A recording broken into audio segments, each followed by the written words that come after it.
Terima kasih Anda masih bersama kami pemirsa. Puluhan turis asing dari kapal pesiar diajarkan membuat kerajinan gerabah di pusat kerajinan gerabah Banyumulek, Lombok Barat, dan para turis dari berbagai belahan dunia itu sangat tertarik dengan wisata sambil belajar membuat gerabah. Daya tarik Pulau Lombok selalu memikat bagi wisatawan, terutama wisatawan dari mancanegara. Di Desa Banyumulek, Lombok Barat, tampak beberapa wisatawan mancanegara asik memoles tanah untuk dibentuk menjadi gerabah. Hal unik inilah yang membuat puluhan turis yang dibawa oleh kapal pesiar bersandar di Pelabuhan Gili Mas Kotong. Mereka kemudian tur ke pusat gerabah Desa Banyumulek. Diketahui desa penghasil gerabah Banyumulek merupakan salah satu pusat yang komoditinya menjadi langganan ekspor ke mancanegara, sebut saja Selandia Baru, Belanda, Prancis, dan Amerika Serikat. Mengenai harga dari gerabah yang dijual bervariasi, mulai yang paling murah Rp20.000 sampai Rp450.000. Itu pun tergantung kepada ukuran.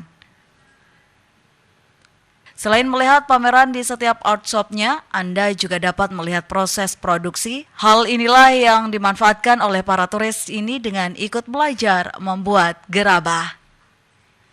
Mereka tampak antusias belajar membuat kerajinan dari tanah liat, sejumlah bentuk dan teknik mereka pelajari dengan semangat mulai dari anak-anak serta orang dewasa.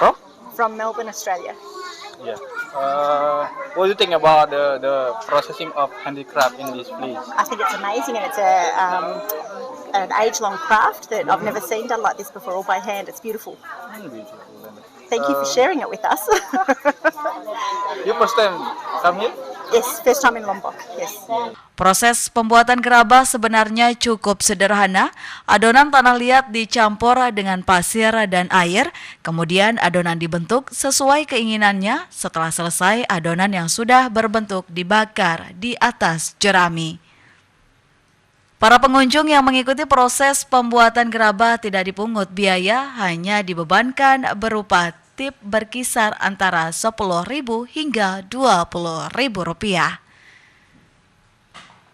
Dari Lombok Barat, Muzakir, iNews melaporkan.